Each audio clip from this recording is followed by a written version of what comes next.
What's up, everyone? It's Ruby here, bringing you guys another video. So, today I have completed Gotham Knights, the main story, for the first time, and I have a lot to talk about in terms of review, and some of it is really good, and some of it is bad. Whew, this was definitely a journey. And just so you know, my background for where I come from. Okay, I grew up playing video games. I love story-driven games. I love RPGs, that kind of thing. I am completely in love with the Batman Arkham series. I'm a huge DC fan. I grew up watching the animated series, reading the comics, everything. I love the DC universe. I know everything about the DC. Well, everything to a degree about the DC universe. I have the entirety of the animated series, Batman, Superman, Justice League, and Justice League Unlimited, all memorized in my head, every single episode, to the point where I can name off episodes and tell you exactly which episode they are. I'm not going to do that, but that's kind of the degree of which I have knowledge of this universe.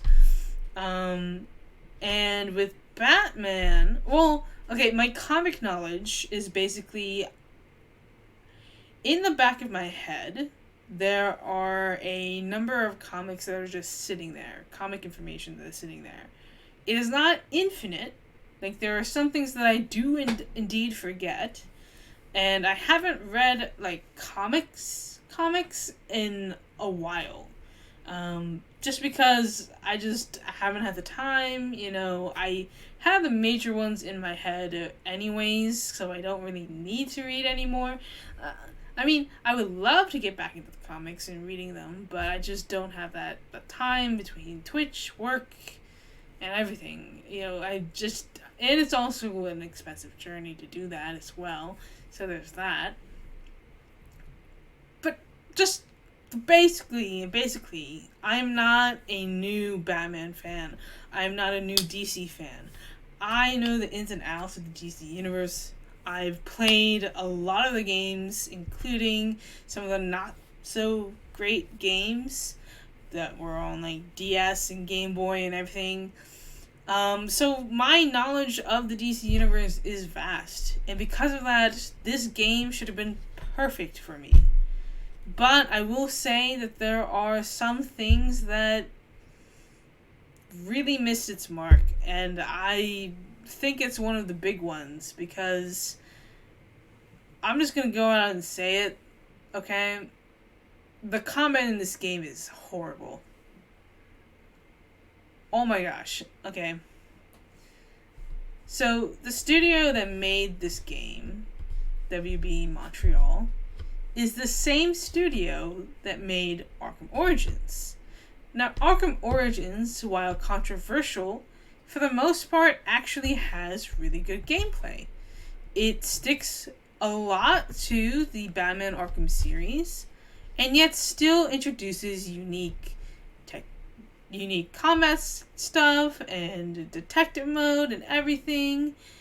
This Gotham Knights is not that, and maybe it was foolish of me to think that it would be, but they really leaned hard on the co-op multiplayer idea, to the point where the single player experience is not actually that great in terms of gameplay.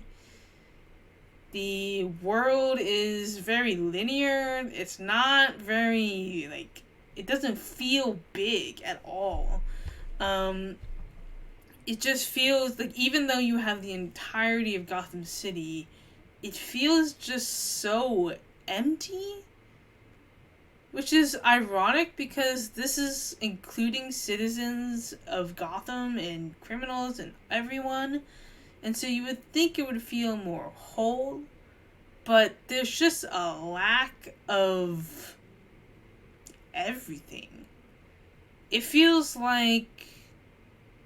weird because there are some parts that I really loved, and then there are some parts that just didn't hit. And unfortunately, those are like the bigger areas where it really needed to shine. I mean, the combat I both like and hate at the same time. Okay? The combat is slow, clunky, it doesn't feel dynamic at all, and the only thing that I really love about the combat system is the momentum abilities, which is basically the unique abilities that each character has in order to make them feel more unique. Now I understand, okay, I understand they're making a game about 4 different characters. They need to unify the system that they use. But it just feels so minimalistic, and it is not at all what I was expecting in terms of gameplay, to be honest. I think everyone, I wasn't expecting, I'm not unreasonable, I wasn't expecting Arkham Knight, I wasn't expecting even Arkham City, or even Arkham Asylum. But given the fact that this is from the same studio that made that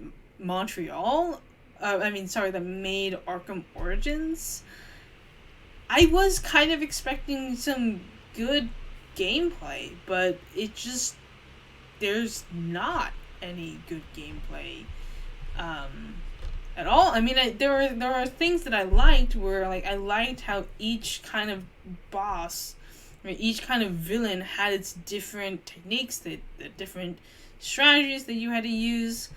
But at the end of the day, the gameplay itself was very much the same. It was just button mashing.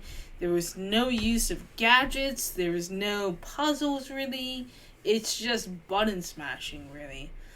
And there's no reward for being, like, perfect. There's no, like, combo system. There's just the momentum abilities, which makes the combat fall flat, because even though I might be, like, hitting every hit, dodging everything, it just doesn't build. Like, in Arkham Knight, or even Batman Arkham, has probably the best combat in terms of DC games, and it has, like, just the variety where you can do so many different things in the game that it feels very interactive. You feel like you're Batman. You feel like you have become Bruce Wayne. You can do different strategies. There's, like, different modes where there's Predator mode, and there's all sorts of things that you can do. But in this, it's very dumbed down. It doesn't feel like I am that character. Like, if I'm Batgirl, it doesn't feel like I'm really Batgirl. It feels like it's just this weird. It's just this weird in between of kind of almost there, but very lacking. And I don't know if that's something that can be really fixed. I mean, combat systems, it's not like they're going to just change the combat system now that they've introduced it, so there's not really any hope of that being fixed. There's a possibility that they can maybe make it a little bit smoother, like through, like, tweaks and everything, but overall, the combat is pretty horrendous. Like, you don't really get that many different modes. I mean, with Batman Arkham, you had detective mode, you had, like, the investigation mode, you had Predator mode, you had combat modes, you had like there were different ways of fighting. And even with the Batmobile, you were able to kind of diversify the fighting. I mean, I know people didn't necessarily like how much the Batmobile was integrated, but I do think that the Batmobile implemented a unique gameplay aspect for Arkham Knight. Gotham Knights didn't implement really anything. It just, I don't know. It just, to me, it felt more like a PlayStation 2 game or PlayStation 3 game in terms of, like, gameplay. where it's more like simplistic. There's not really anything intuitive to it. It feels like it's just the same thing that has kind of just been pounded into our skulls. I mean, there's not even a variant of gadgets, really. I mean, there's no varying. It just loses its grinds really fast. It makes it very hard to get to those really good moments in the game. And at least on launch, I don't really care about bugs, okay? I understand bugs will happen, and most of the time they get fixed anyways. But when the bugs are crash zones that make it impossible to play the actual game, that is a problem. That is a problem. Okay? Bugs where, like, you fly through the ceiling, fall through the floor, those things can be fixed. Those can be easily fixed. Okay, but my experience playing the game, if I can't physically play the game, that's a problem. That's a big problem, especially with its system, given that it has no hard save mode. The autosave is infrequent, really. And if you're not in a mission already, you can lose materials, you can lose a lot of things. It definitely is made to be more multiplayer than single player, which is weird considering that this is, it's still story based, it's still co-op, it still has that feel to it, but it's just not quite there. It's very lackluster, to be honest. The best part of the game was the story. I thought the story was actually really good. It was always keeping you guessing. Even as a DC fan, I could kind of see where they were going, but it still kind of had me second guessing every single point, and it did come with a lot of surprises that I'm not going to talk about because I'm not going to talk about spoilers. Like that type of spoilers. I won't talk about story spoilers. But I do think that the overall arc I can definitely see me playing as another character, and, I did play as all of the characters, it's just that, for the most of the story, I did focus on, like, Batgirl and Red Hood, so I think it would be very interesting to go back and kind of look at more of Tim, more of Nightwing, and even more of Jason in general. And just kind of seeing the various ways that the story changes. Because it is affected in that sense, but at the same time, it doesn't really get affected that much. I mean, I don't know. I really like the suits. I love the customization of it. I love that part. That is amazing. I love it. That, best part of the game. Well, I would say it's actually the second best part of the game. The best part of the game is the Easter eggs. For those of you who pay attention, there are several mentions of different characters that are not in the game, but are in the DC universe. That includes Clark Kent, Lois Lane, Dinah Lance, and the list goes on and on and on. The amount of reference, like, that part made it feel more like the DC universe rather than a Batman game or a Bat Family game. It made it actually pretty cool. Like, oh, Wonder Woman is talking to Barbara. Oh, Superman is talking to Nightwing. Oh, this is really cool. But then you kind of start to wonder, well, if this plotline is going the way that it's going, why aren't we seeing these characters in the game? Because they might be able to help us just a little bit with what we're struggling with. But, I get that. I'm not opposed to the fun Easter eggs and kind of lore building a little bit. I love that. That I love. I'm like, wow. Even Batman Arkham never really acknowledged Wonder Woman necessarily, or other characters outside of Superman, which is a common reference. I mean, there wasn't really those references in the Batman Arkham games. It was very much like just the Batman universe. But here in Gotham Knights, you have a lot of references that really tells you that this is coming from WB directly, because they probably had them inserted, or at least the writers know what they're talking about in terms of characters. And that I appreciate. I also appreciated the kind of emotional moments, the moments where like you had like the little bits of story put in, like the little extra bits of that specific character. You could get more on Batgirl, you get more on Red Hood, Nightwing, Tim, and that was cool. Like, that was interesting. That was really interesting. And I definitely think that this game has replayability potential, because there's a lot in this game, and there's different ways you could approach it. But I do think that the one problem is the combat. The combat is horrible. Like, it is worse. It is pretty bad. It is not good at all. Okay. Except for some things that I kind of like, but for the most part, it's just not good for a long game. And I don't know if you think that. I mean, I think most people have that kind of same mentality.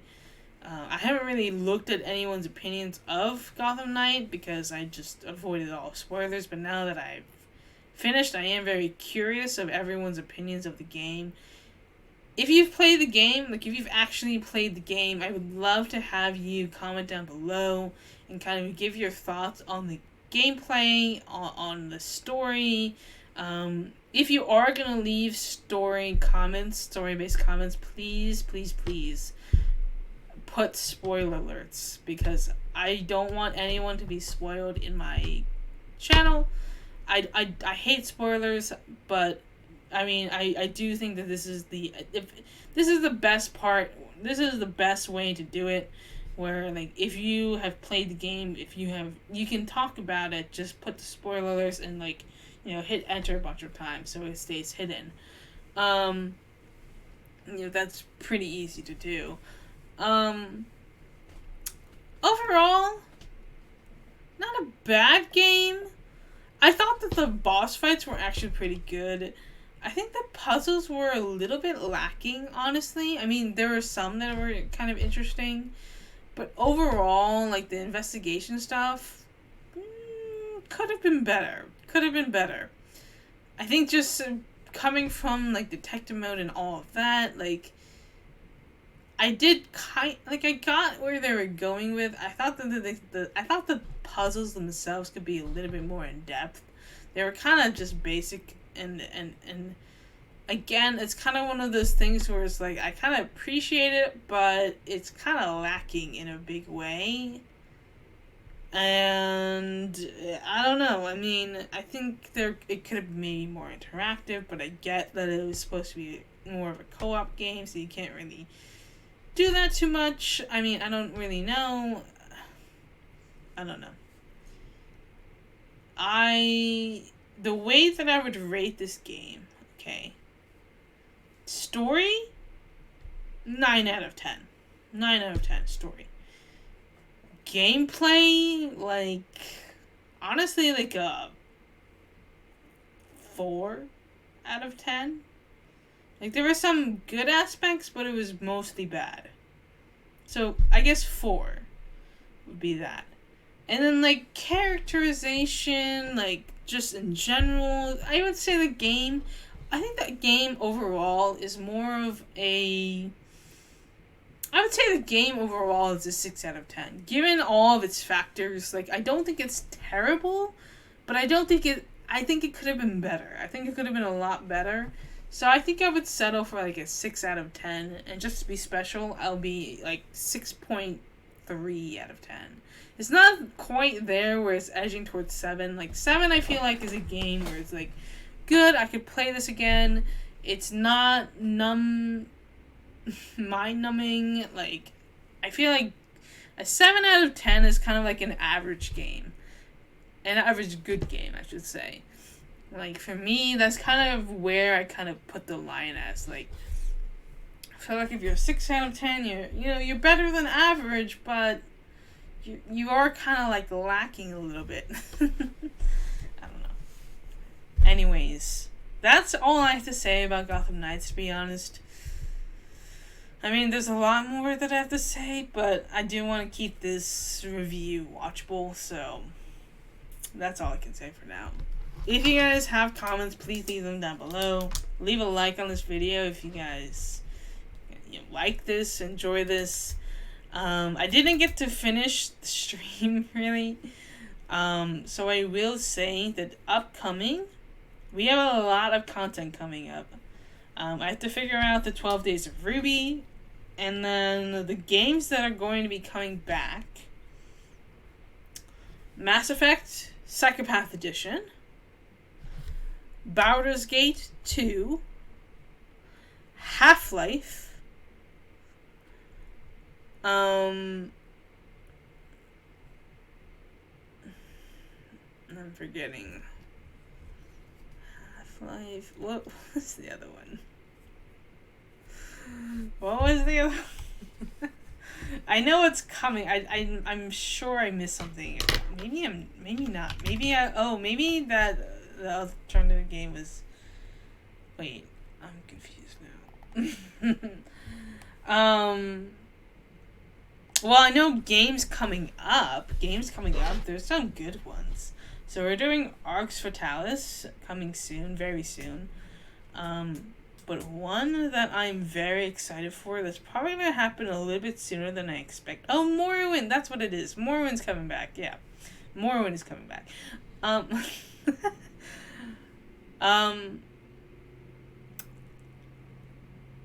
So the big one, the big thing is that we're doing a Fallout playthrough.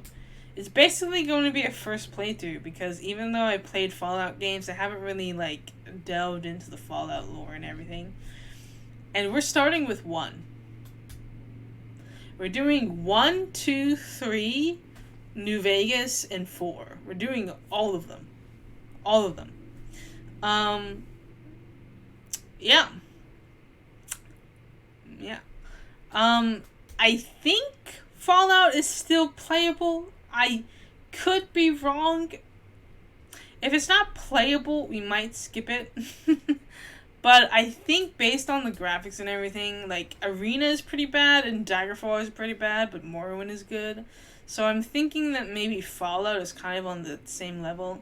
It looks like Fallout is kind of on the same lines with, like, Baldur's Gate, 1.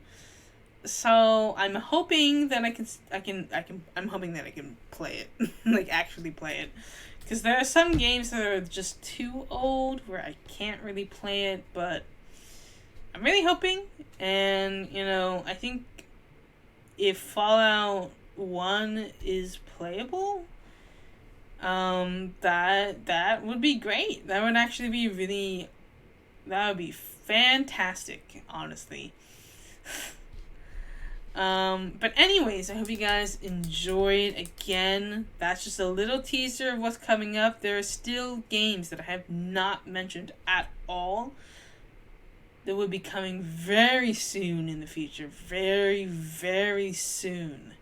And games that will shock you. Games that I have not mentioned. No one asked for, but I know people will want it when I start them up.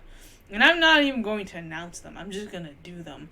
So, stay tuned. So, the 12 Days of Ruby is going to be announced in the community tab. I'm going to break it down, the schedule, and everything. And everything else will unfold. I think tomorrow might be a stream you guys want to tune in for. That's all I'll say. Anyways, peace out, guys. It's been a blast. I'll catch you guys next time. Bye!